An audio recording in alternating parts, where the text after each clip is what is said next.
how are we setting an environment where we are investing in our kids rather than using the monies that we have to lock them up or send them away or place them in places. I didn't like a kid sitting here for, 200 days only to go to a placement to do another 200 days. Yeah. So have we really done right by this kid? Have we really? Because what we've done now is we've taken a whole year, maybe year and a half of a child's life and separated them from their family.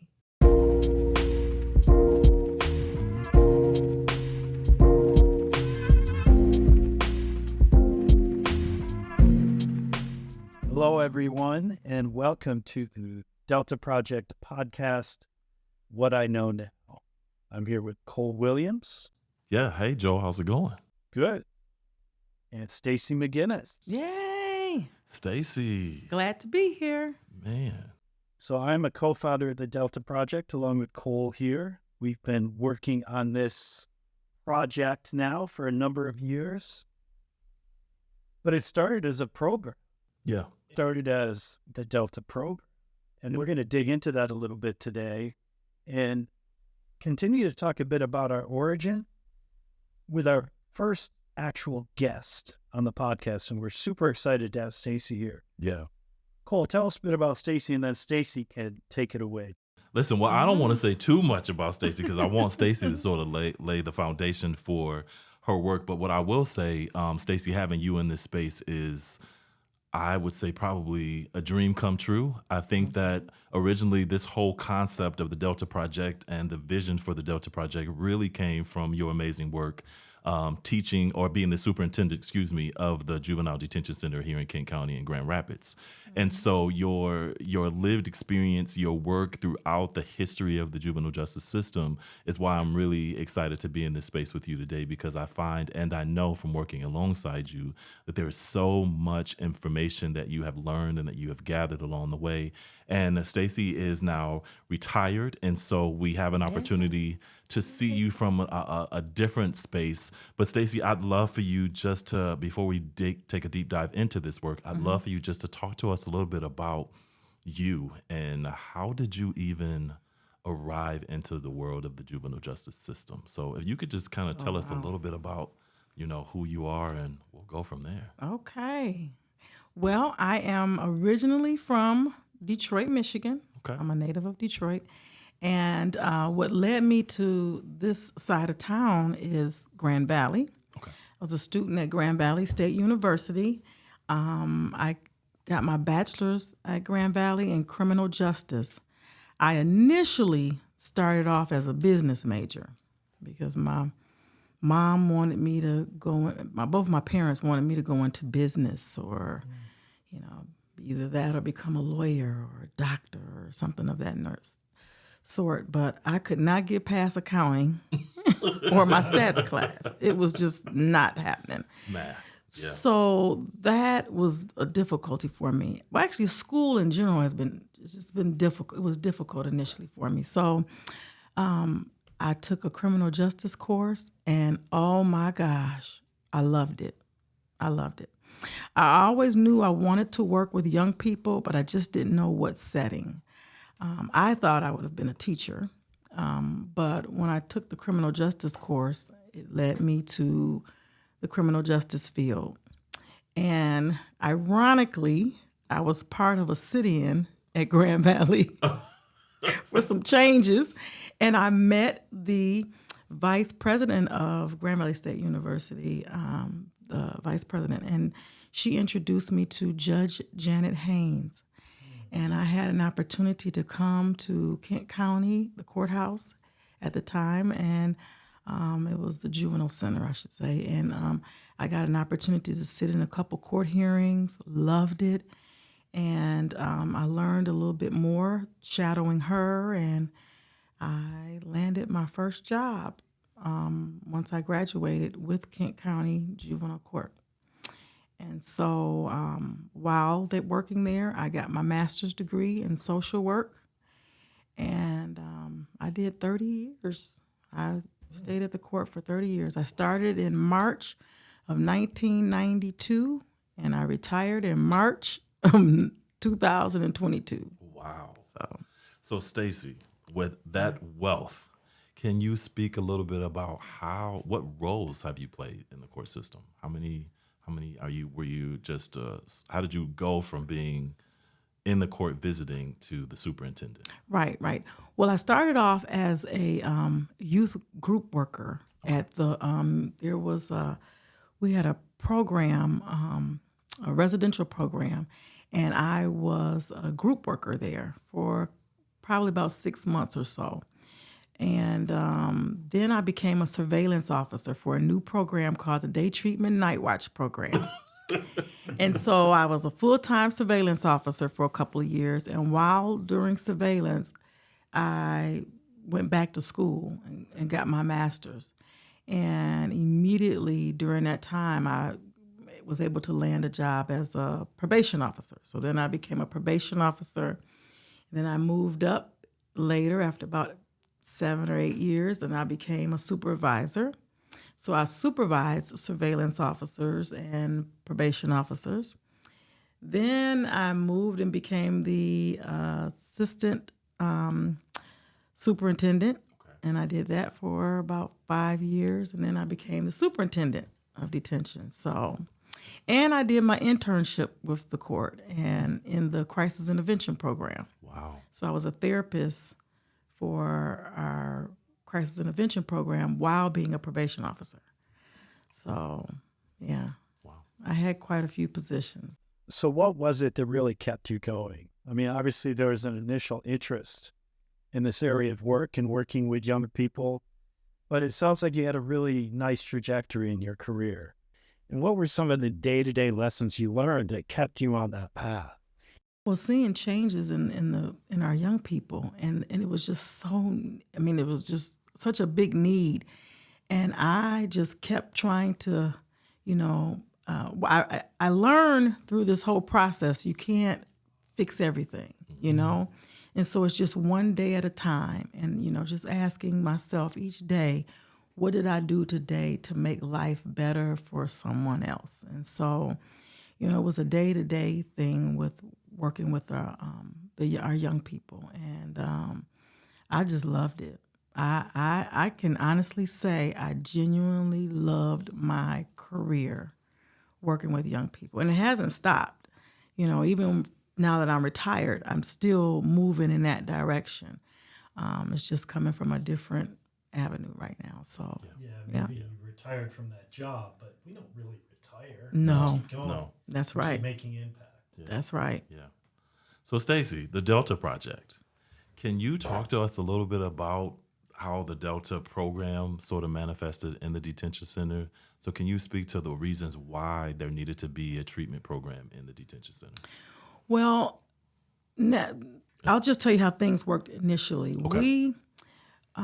When kids got placed in placements, I would see them leave and they would be placed somewhere, in another state or, hundreds of miles away from their parents.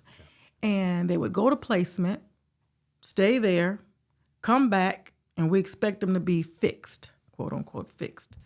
And they go back to some of the same behavior. Yeah. Also, there was a waiting list for kids to go to placement. So we have kids just sitting in detention waiting. And I'm saying to myself, it's got to be a different way. Why can't we use some of our beds, our space, and start a residential program? Okay. And so we took one of the units. All of our units in detention are by letters. And we took the unit D, which was the Delta unit. And we took that unit and kind of turned it into a program. And the whole purpose of this program was to help reintegrate kids back into the community.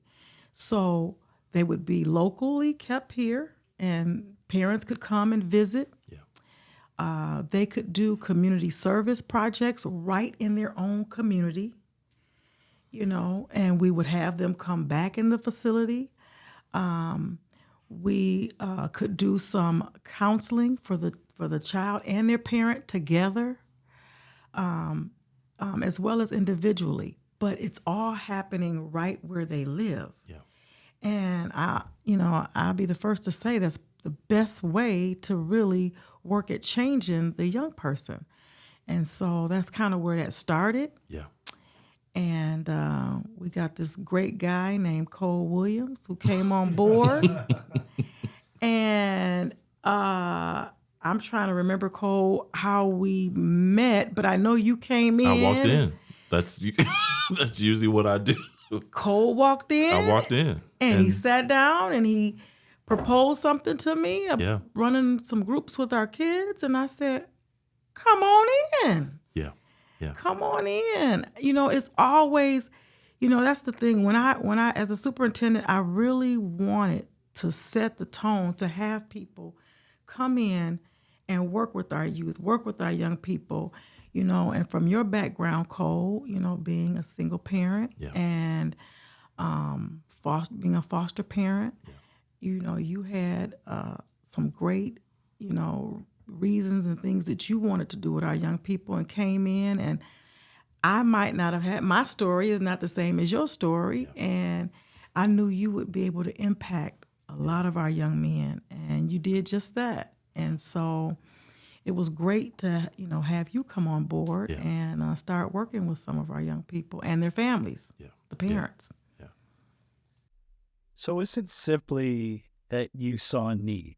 What was it that sparked this idea to bring things in closer to home? So that, obviously, as kids are being sent to other states, they're being sent hundreds of miles away. That's kind of an extra layer of complexity and trauma, frankly. Correct. For that separation. But was it just one day you woke up and had this idea, or I'm just trying to get at really the core of what made you see it, because it became something.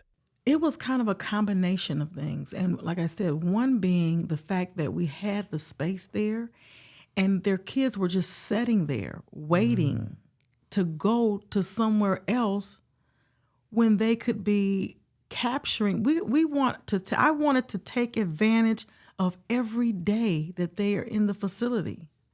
We started this concept of cognitive behavioral therapy with the kids, where we wanted them to focus more on what they could change. We wanted them to kind of focus in and hone in on what they can change.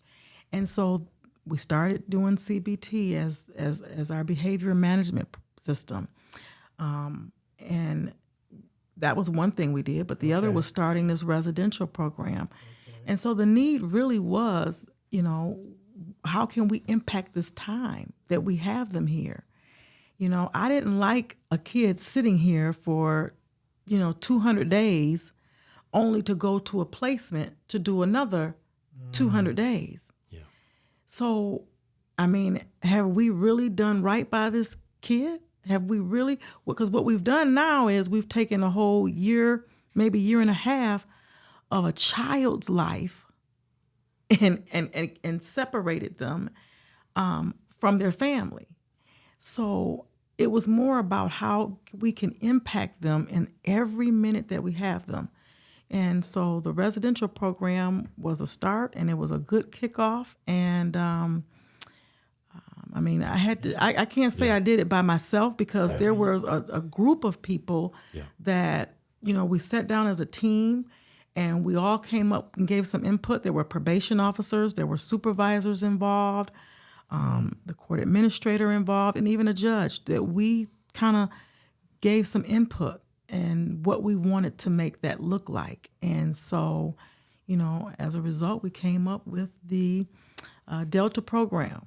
Yeah. So we couldn't think of we were trying to think of a name to call it. And I said, well, let's just call it what it is. Yeah. Delta. And, Delta stands for change. Yeah. Right? Yeah. So we kept it with what it was. And man. So Stacey, let me ask you this, right? Being behind the walls of the Juvenile Detention Center, as well as being involved in the system overall, there are some ideologies that are associated with kids that are involved in our systems. Can you speak to some of the rewards of working very closely with young people? Because there's this idea that the kids that show up in these spaces are monsters, that they are predators. And I know from being behind that wall that that's not true. But I'm wondering if you can just kind of shine a light on what you have seen in terms of those stories about young people that are behind those walls and just the human part of that. They are literally just kids. They're children. They've made some poor decisions. I tell you, I went on one unit one time, and I'm gonna tell you when it really hit me. I went on a unit, and there's a young man who's in there for an armed robbery charge. Right? That's a pretty That's a serious serious charge. And he's sitting there, just watching SpongeBob, watching the cartoons, and it was another cartoon I think that he liked watching, and he says, "Miss Stacy, can we just finish watching this episode?" And I thought, really? This kid is out here, but they're just kids. Or two kids kind of getting into it over a cookie. And I thought, oh my gosh, I find myself, dealing with and addressing issues with them in there that children experience and go through. Yeah. And I said, these are just kids. There's some that come in and they, you may not see them on the outside doing this, but they'll come in and be crying and bawling their eyes out, because they've been separated from their parent. Yeah. It just, you have to, once just being in there and experiencing and seeing these kids and what they're going through. And, I'm big on education. And so as I started looking at, their test scores, because we test them to see where they are when they first come in. And there was a large percentage of them coming in below grade level. I'll never forget this one young lady that came in that did not even really know how to spell her full last name. So she always just put her first name. And I said, you need to put your last name. She didn't know how to spell her last name. And I thought, oh my gosh, we got work. We got work we got to do. And I said, it's okay. And this was a young lady who was a mother. But, I took time to help her to spell her last name. And, we meet them where they are and work with them on the things that they need to improve in. And, we got to look past the charge and look at, what is the need? What is the genuine need of these young people when they come in? And it humbles you, it's easier to show empathy when you're with them day to day, and you hear their story and you hear more about them. Yeah. So I want to play devil's advocate because you just said something. You look past, right, and to move into empathy. How do you do that, Stacy, when we know that some of these young people have victims, right? How does a person who knows that in the community may not have an opportunity to go behind those walls and hear it from the perspective that you have just shared, but also how I have seen it as well, and still operate with that level of empathy, especially when we're talking about how we write about these kids, how we tell their stories in the news, but most importantly, their challenges in the community with the idea of maybe even having victims left behind. So can you speak a little bit about how does a person in the community move into that space as you just described? Because that's really powerful, what you just said. The first example that comes to mind, Cole, is we had a young man that came to detention for murder. And he was 12 years old, and he stabbed and killed a 9-year-old. And so there was so much media attention, and everybody wanted, there were so many, I shouldn't say everyone, but there were a lot of people that wanted to just throw the book at this kid and wanted him sent away and put in prison. and done with. But this young man, once people began to start hearing his story and all that he went through, which is one of the reasons why I love this setting here and this avenue. Yeah. This right here allows that, that space. But, once we started, the public started hearing, a little bit about his background and his upbringing, and people began to have a little more empathy, including the victims, the family. And so as years went by, this kid was placed in a placement. And surprisingly, the person who visited him the most was the grandmother of the victim, the kid who passed away. It's just a touching story. She saw past that and saw this kid was hurt. He had some other underlying issues going on, trauma. There was a number of things this young man was experiencing. In fact, the kid wanted to die himself. And we dealt with a number of suicide attempts. But he went to placement, and it was the relationships that were built that helped save this young man's life. So I guess my only answer I could say is just building relationships with young people. When I interviewed him, because he finished his time at his placement and he's returned to the community. Yeah.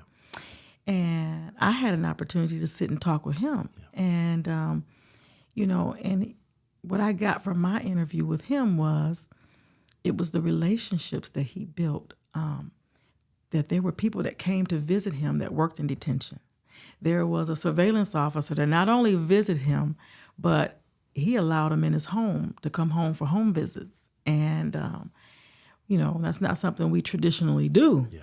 But like I said, we all begin to hear and unfold the story of this young man and realize that this is a good kid. This is a kid that just needed help and was crying for help. And so things turned around for him.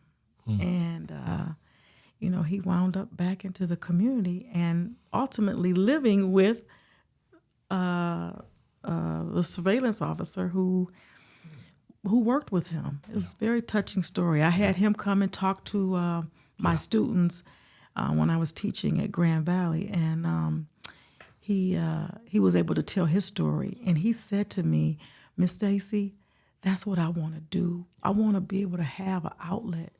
It helps me to be able to talk about it, and him not to get back into that dark space."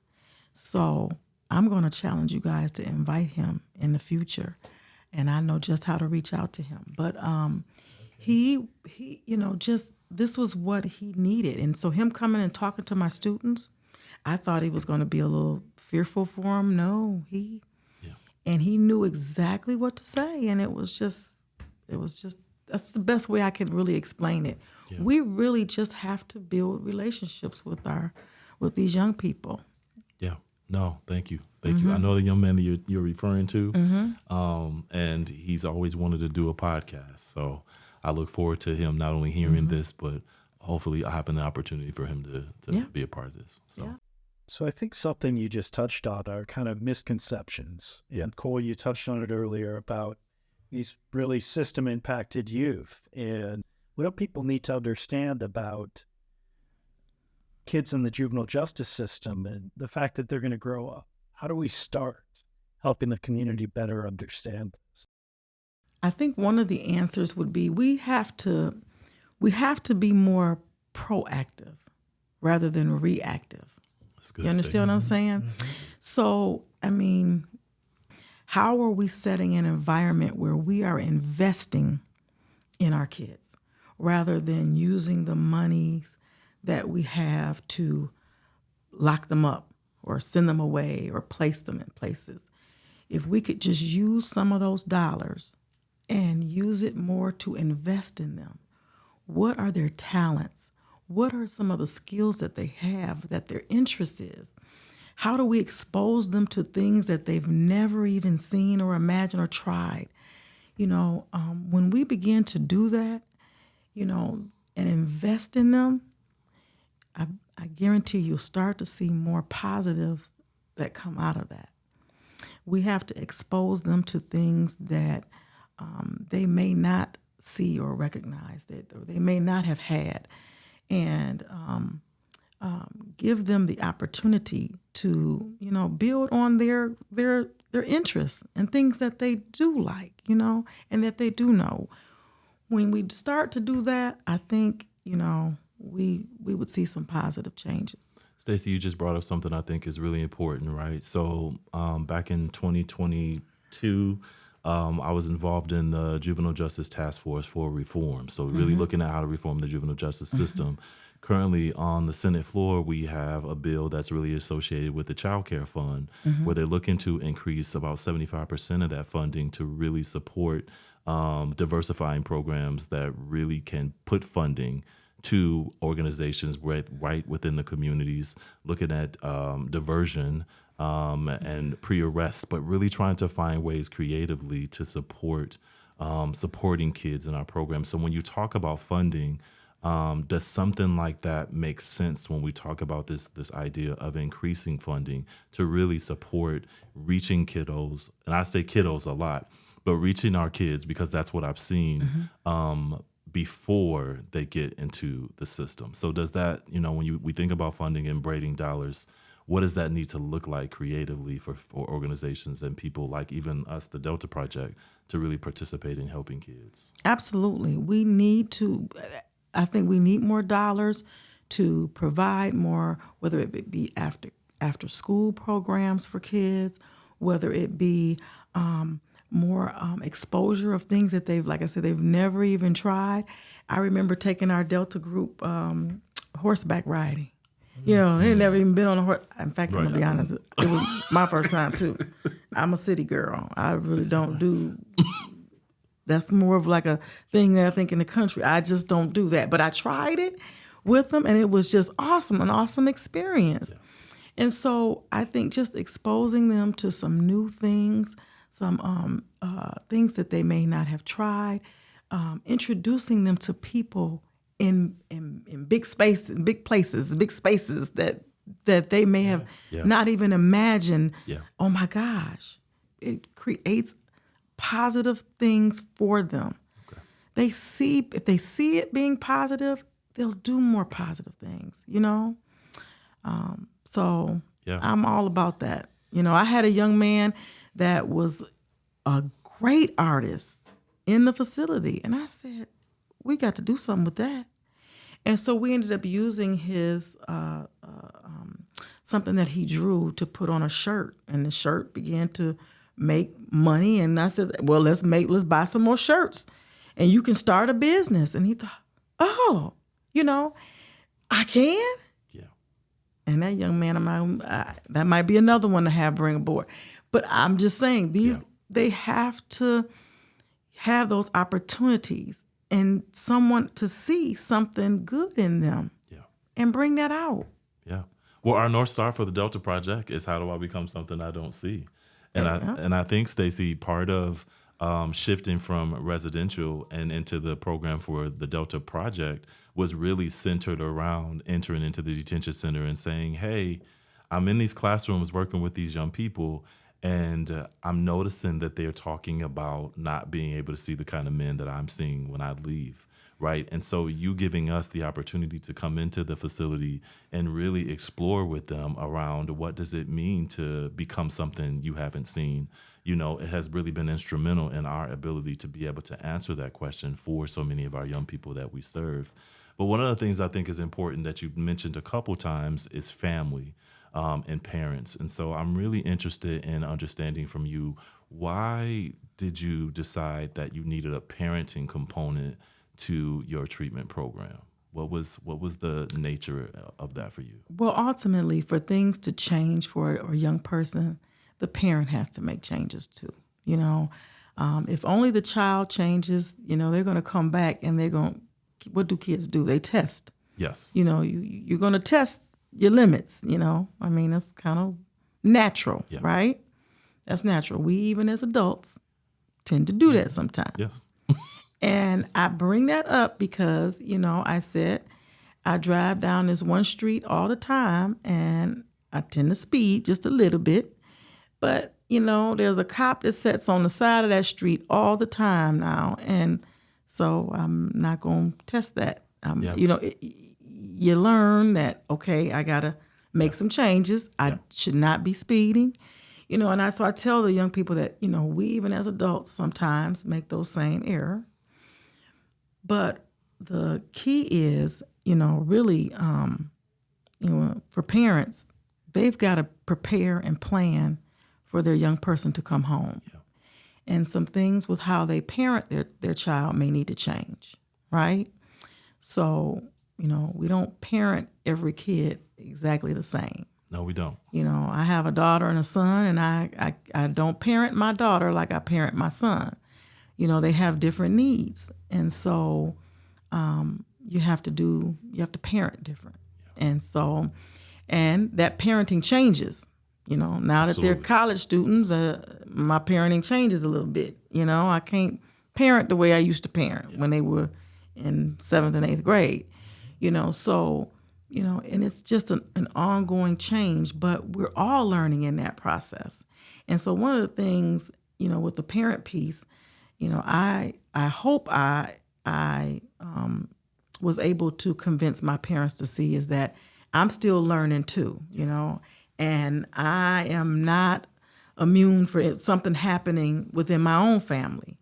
And so, in that parenting piece, parents have to do some things differently to prepare for that child coming home. Yeah. So I really think, we look at kids as at risk, when in fact, we should reframe that and understand that they're at potential. The risk is something that we're putting into the mix. They see themselves as potential, where they should, and we should help them understand that. But I think the community needs to understand the role that our kids play in the future of our society. If we've got young men going off to prison, they're going to return home someday, and they're likely going to return home and need more services. And they're going to have to find their way. They could become homeless. They could be in a situation where, if we were just to look at this from dollars and cents, it's much more costly. If we're not getting upstream and helping kids become really the leaders in our community, that they have the potential. In talking about this, with your experience and all of the time you've spent trying to better understand our youth and the juvenile justice system, what is kind of your vision?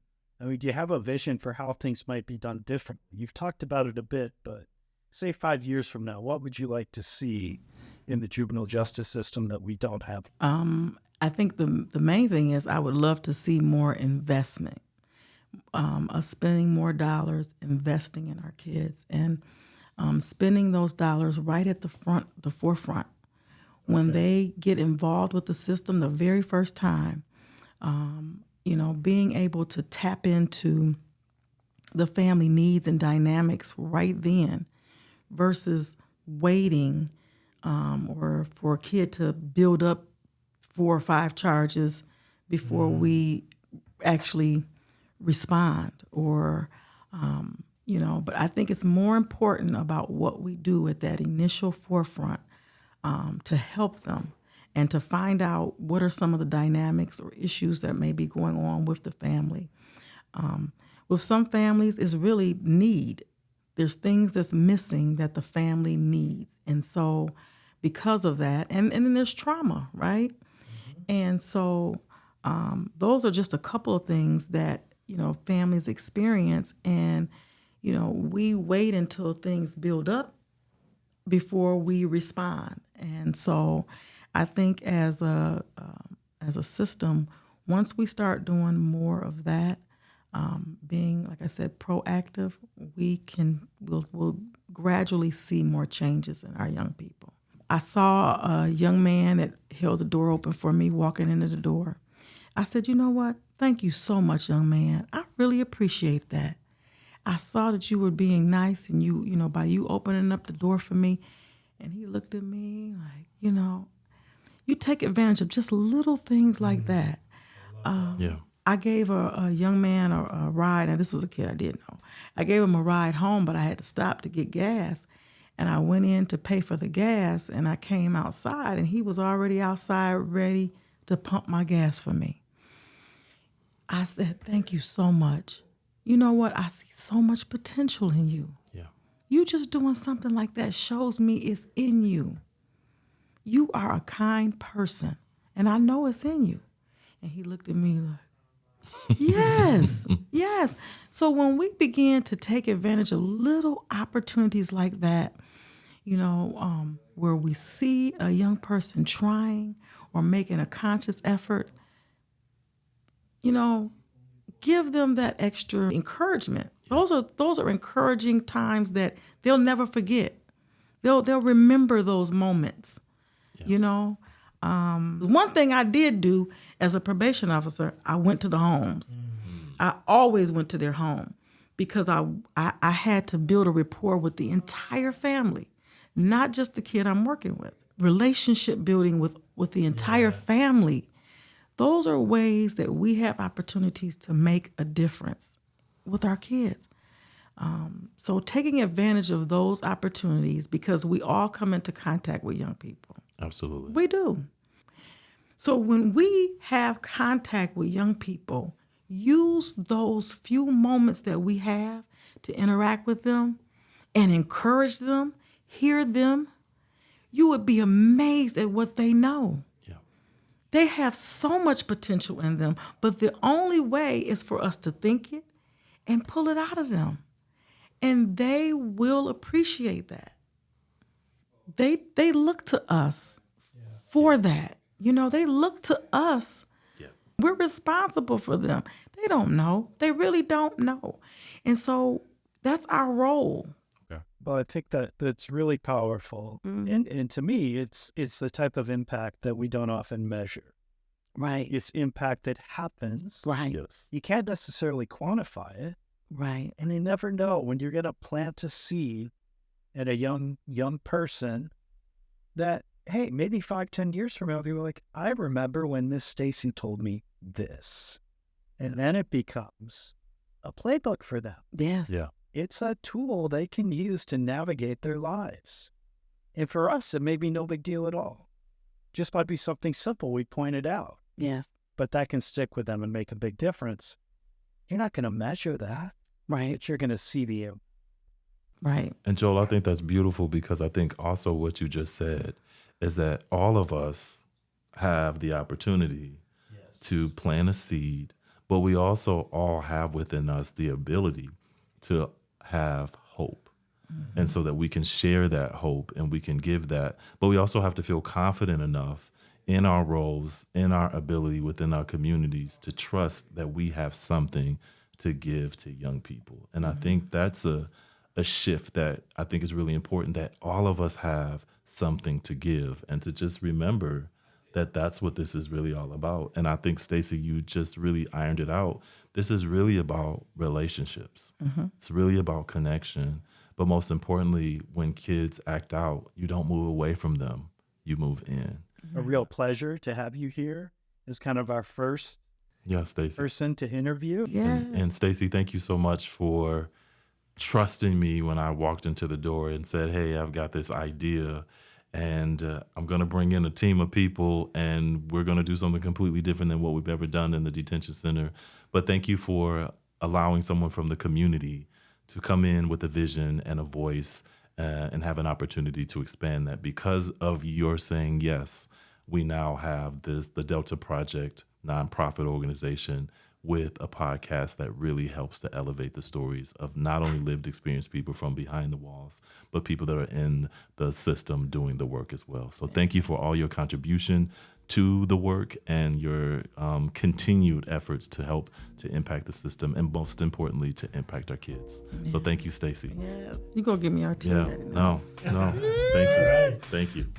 Thank you, you guys. Thank you so much.